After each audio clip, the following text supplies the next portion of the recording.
मित्रों, आज हम बात करने चल रहे हैं एक ऐसे ऐतिहासिक युद्ध की जिसने भारत में एक नए साम्राज्य की आधारशिला रखी। लोदी वंश का शासन समाप्त हुआ और मुगल वंश की स्थापना हुई, और ये स्थापना हुई मुगल सम्राट बाबर के द्वारा, जिसको पानीपत के पहले युद्ध के नाम से हम जानते हैं। ये वो ऐतिहासिक युद्ध था। तो पानीपत का पहला युद्ध कैसे बाबर जीत सका, क्या रणनीति थी, क्यों सफलता बाबर के हाथ लगी और बाबर कौन था, कहाँ से आया था, इस पूरे प्रकरण पर आपसे हम विस्तार में चर्चा करेंगे। ओके, सबसे पहले हम बाबर के बारे में देख लें कि बाबर कौन था, कहाँ से आया था। बाबर फरगाना रियासत का रहने वाला था।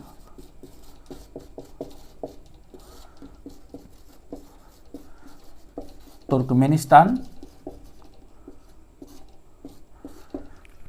और ये अपने पिता की ओर से तैमूराइड था और अपनी माँ की ओर से ये मंगोलाइड था। तो पिता इसका मिर्जा उमर शेख, ये तैमूर का वंश का था, और इसकी माँ कुतलुग निगार खानम,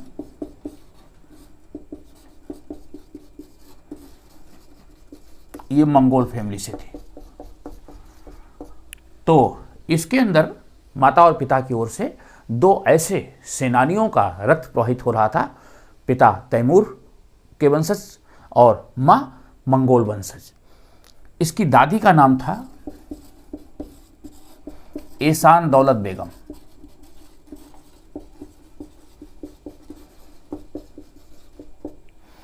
ओके, बाबर का जन्म फरगाना में 14 फरवरी 1483 को हुआ था।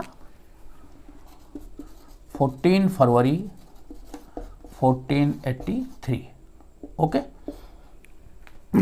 फरगाना में। बाबर जब छोटा ही था, उसी समय एक दिन अचानक मकान गिरने से इसके पिता जो उमर शेख मिर्जा थे, उनकी डेथ हो गई। बाबर मात्र 11 वर्ष 4 महीने का था। 12 वर्ष पूरा भी नहीं था। 11 वर्ष 4 माह पिता का निधन, और जब इसके पिता की मृत्यु हो गई तो अल्पवयस्क अवस्था में इसको फरगाना रियासत का शासक बनना पड़ा। तो पिता की मृत्यु के बाद ये शासक बन गया मात्र 12 वर्ष की अवस्था पे। जब ये शासक बना तो इसके सामने कई चुनौतियां थी। सबसे बड़ी चुनौती जो इसका चाचा उपस्थित कर रहा था, अहमद मिर्जा, और इसका जो मामा था महमूद खां, वो भी इसका प्रबल प्रतिद्वंदी था। मामा महमूद खां। तीसरा इसका जो सबसे बड़ा दुश्मन था, उज्बेक सरदार सैवानी खां, जो उज्बेक कबीले का सरदार था, सैवानी खां। ये 3 बड़े दुश्मन थे। छोटी सी उम्र मात्र 12 वर्ष की, और ऐसे में ये चुनौतियां, इन चुनौतियों से इसको निपटना था और अपनी फरगाना जो रियासत थी उसको भी विस्तार करना था।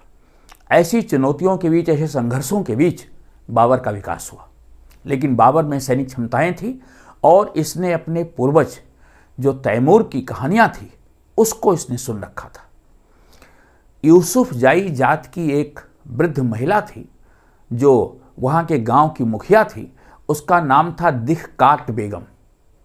दिखकाट नाम की जो महिला थी, उसने जब इसको एक कहानी सुनाई कि तैमूर ने किस तरह भारत पर आक्रमण किया और भारत को लूट करके 14वीं शताब्दी में वो लेकर के बहुत सा धन आया, तो इसको उसी समय से भारत पर आक्रमण करने और मध्य एशिया में अपने साम्राज्य को विस्तार करने की प्रबल लालसा थी।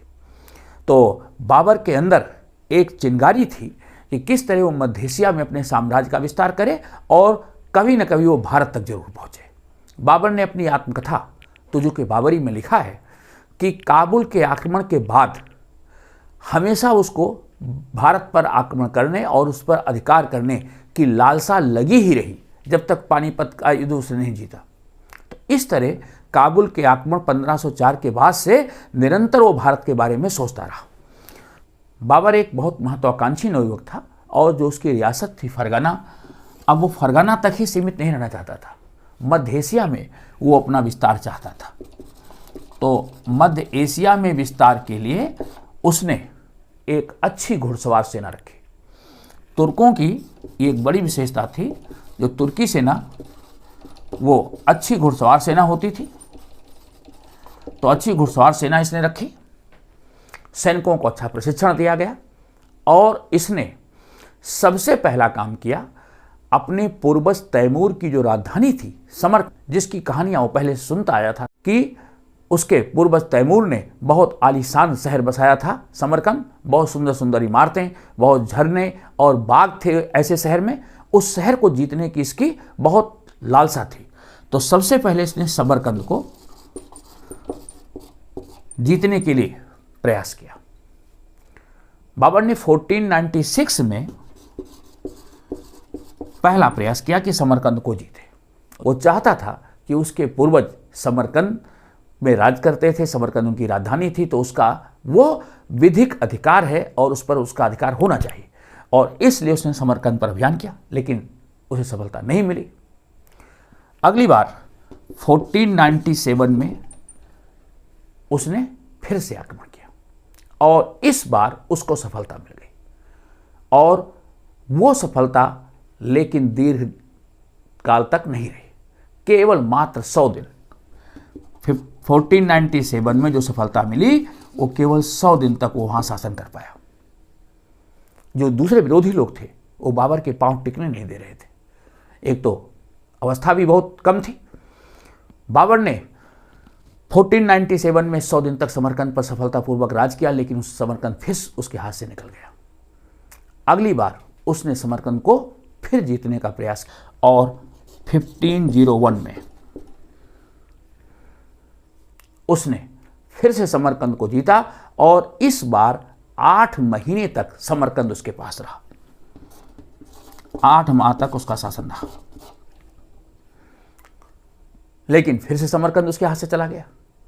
ये बार बार समरकंद का हाथ में आना, हाथ से जाना, ये कैसे हो रहा था? बाबर का प्रमुख प्रतिद्वंदी कौन था जो उसको बार बार पराजित करता था? वो प्रतिद्वंदी था सैवानी खां, जो उज्बेक सरदार था। ये सैवानी खां मध्य एशिया का एक प्रबल प्रतिद्वंदी था और वो बार बार बाबर की सेनाओं को पराजित करता था। 1501 में 8 महीने तक समरकंद बाबर के हाथों में रहा, लेकिन 1502 में सैवानी खां के हाथों बाबर फिर से पराजित हुआ। समरकंद भी उसके हाथ से जाता रहा और बाबर को अपनी बहन का विवाह भी सैवानी खां के साथ करना पड़ा। तो 1502 में समरकंद फिर हाथ से चला गया, समरकंद की हार हो गई और अपनी जो बहन थी उसका विवाह भी सैवानी खां के हाथ करना पड़ा। ओके, अब बाबर को जो समरकंद की जीतने की इच्छा थी वो कमजोर होती जा रही थी। बहनोई सैवानी खां उसका अधिकार हो चुका था, लेकिन अपने पूर्वजों की राजधानी को जीतने की कहीं ना कहीं मन में एक कसक थी। हुआ क्या कि 1510 में जो सैवानी खां था वो शाह इस्माइल के हाथों मर्व के युद्ध में पराजित हो गया। तो शाह इस्माइल ने कहां उसको पराजित किया? मर्व के युद्ध में। और उसके बाद सैवानी खां मारा भी गया। जब सैवानी खां मर गया तो मध्य एशिया में अब बाबर को प्रबल चुनौती देने वाला कोई नहीं रह गया।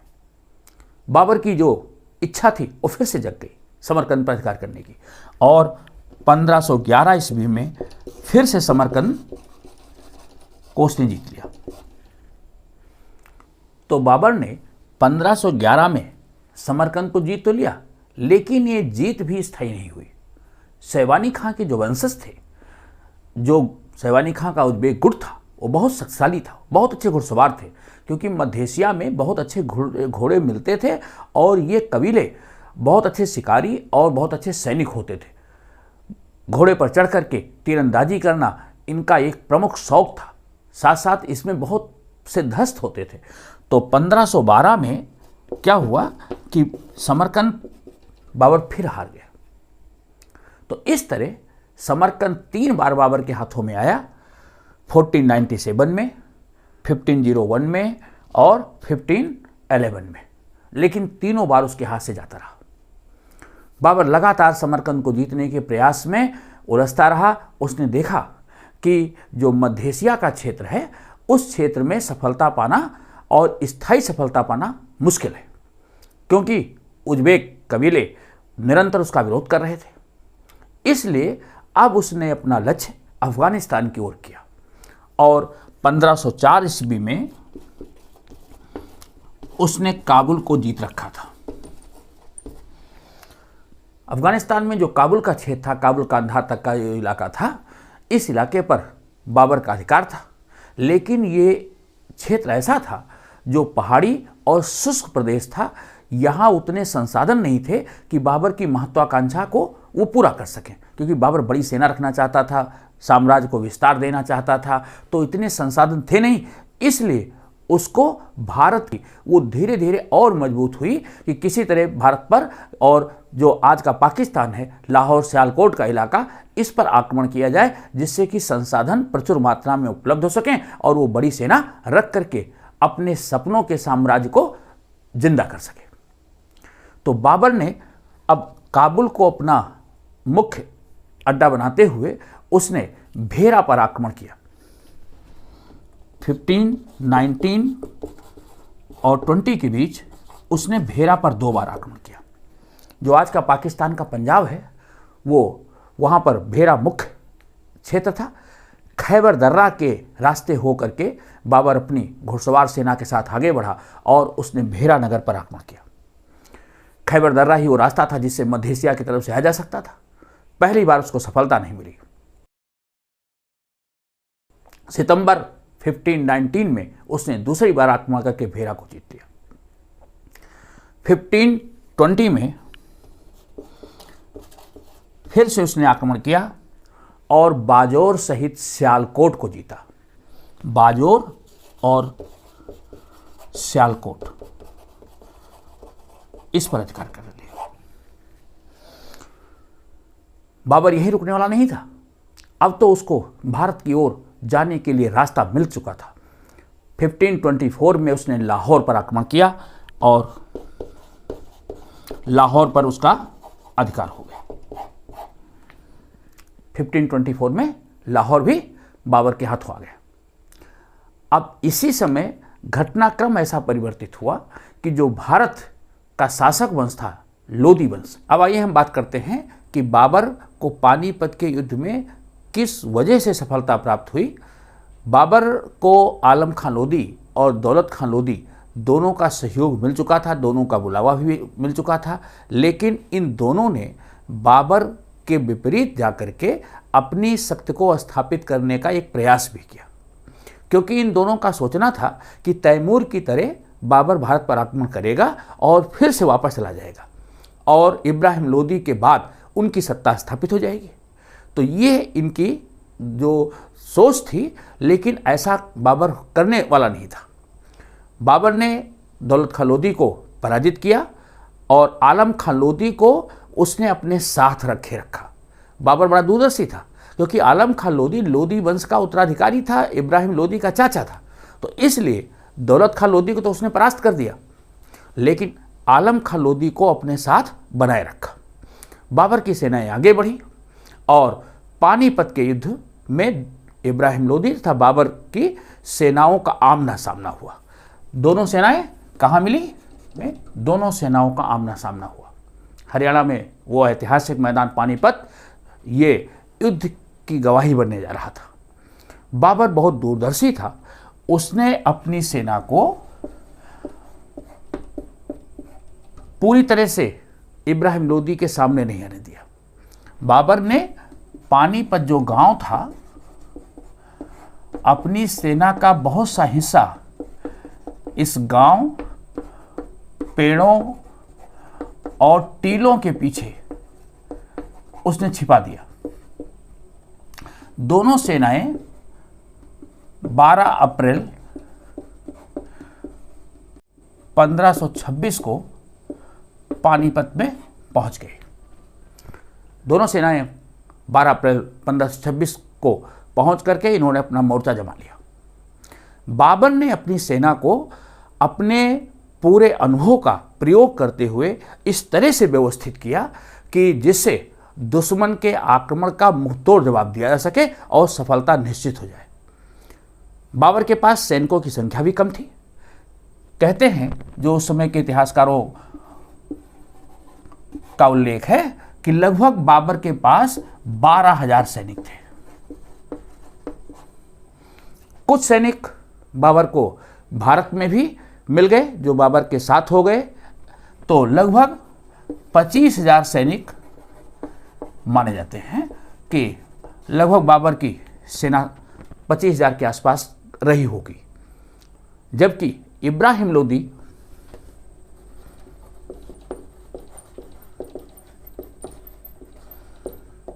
लोदी के पास सैनिकों की संख्या 1 लाख से अधिक थी। उस समय जब सेना चलती थी तो उसमें बहुत से नौकर चाकर, हरम के लोग, ये सब होते थे। तो 1 लाख से अधिक इसके पास सैनिकों की संख्या थी। लगभग 1,000 हाथी। बाबर के पास जो सैनिक थे ये सब घुड़सवार सैनिक थे, ध्यान रहे। ओके। बाबर ने 12 अप्रैल के बाद अपनी सेना को व्यवस्थित करने में 8 दिन का समय लगा दिया। आक्रमण तुरंत नहीं किया। बाबर ने दुश्मन की सेना को, दुश्मन की स्थिति को आंकने में, भलीभांति उसको समझने में 8 दिन बिता दिए। और इब्राहिम लोदी की सेनाएं भी सामने मोर्चा लिए पड़ी रही। बाबर ने अपनी सेना के आगे भाग में एक बैलगाड़ियों का दस्ता, उसको कहते थे अराबा, 700 बैलगाड़ियां उसने एक दूसरे को खाल से जोड़ करके, खाल की रस्सी से, जो गीली खाल थी, ऐसी गीली खाल की रस्सियों से इन बैलगाड़ियों को जोड़ जोड़ करके सेना के आगे खड़ा कर दिया गया, जिससे कि शत्रु के होने वाले आक्रमण को ये रोक सके। और बीच बीच में इसमें जगह रखी गई।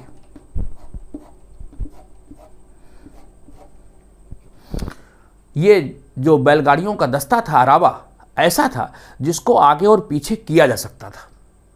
ओके। और इनके बीच में जो ये जगह थी, इसमें पेड़ों की डालियों को लगाया गया, जिससे कि दुश्मन से अपनी सेना को बचाया जा सके। बीच के स्थान को पेड़ों की डालियों से छिपाने का प्रयास किया गया था। इसको टूरा कहते थे, या इतिहासकारों ने इसे ब्रेस्ट वर्क कहा है। ब्रेस्ट वर्क्स, बच्छ भीति। ओके। अब जो ये टूरा था, इस टूरा ऐसा था कि इसके पीछे सैनिक छिपे होते थे और वो बंदूकची होते थे, बंदूक का प्रयोग कर सकते थे। बीच बीच में बैलगाड़ियों के साथ तोपें फिट थी और इसमें बंदूकची अपने बंदूक को लेकर के इन्होंने व्यवस्था कर रखा था। बैलगाड़ियों के ठीक पीछे जो ये बचाव के स्थान थे, इनमें तोपों को फिट किया गया था। टूरा के पीछे बंदूकची लोग अपनी साथ ही साथ जो ये तोपखाना था, ये तोपखाना 2 भागों में बटा हुआ था, दाहिना भाग और बायां भाग। दाहिने भाग का नेतृत्व कर रहे थे उस्ताद अली और दूसरे भाग का, बाएं भाग का नेतृत्व कर रहे थे मुस्तफ़ा खां। तो इधर उस्ताद अली और बाएं भाग का नेतृत्व कर रहे थे मुस्तफ़ा खां, ये दोनों तोपची। इनके नेतृत्व में बैलगाड़ियों के पीछे यहाँ पर तोपखाने की और उसकी व्यवस्था थी। बैलगाड़ियों को आगे पीछे किया जा सकता था। ध्यान दीजिएगा, बैलगाड़ियाँ केवल दुश्मन को रोकने के काम में आनी थी। तोपें और बंदूकची इस तरह से अपनी पोजीशन को संभाल रखे थे। इसके पीछे बाबर का अग्रगामी दस्ता था। ये घुड़सवार सैनिक होते थे जिसका दाएं भाग का नेतृत्व कर रहे थे खुसरो कोकुलतास। खुसरो कोकुलतास कर रहा था। बायां भाग जो अग्रगामी दस्ता था उसका नेतृत्व कर रहे थे मोहम्मद अली जंग, ये कर रहे थे। तो बायां भाग जो था ये मोहम्मद अली जंग के नेतृत्व में था, घुड़सवारों का दस्ता था। इसके पीछे केंद्रीय भाग था, या जिसको गुल कहते हैं।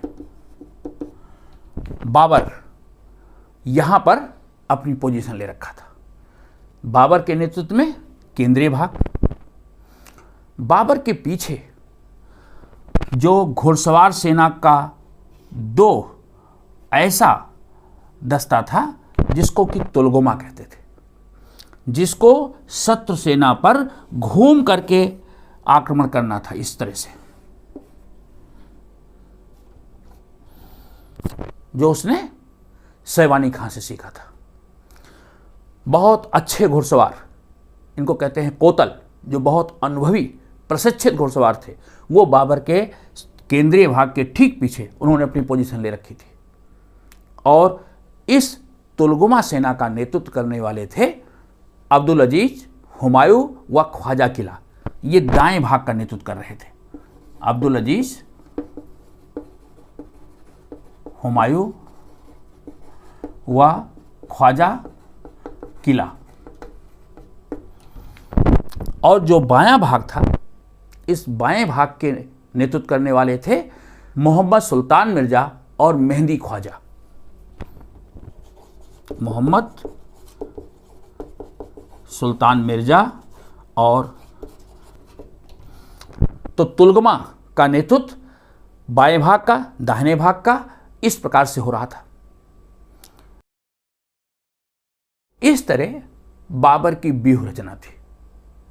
ओके, आपने देखा कि सबसे पहले बैलगाड़ियों की पंक्ति, उसके बाद तोपची और बंदूकची, जो कि अपने आप को सुरक्षित करते हुए बचाव के लिए उन्होंने पेड़ों की टहनियों और टीलों का इस्तेमाल कर रखा था। उसके पीछे जो ऐसे अग्रगामी दस्ता के बाद केंद्रीय भाग जो बाबर के नेतृत्व में था।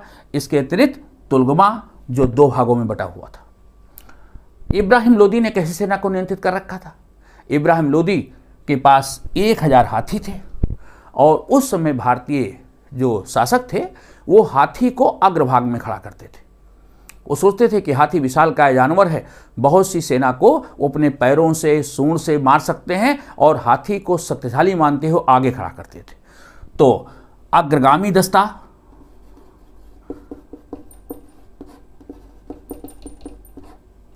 इब्राहिम लोदी का था।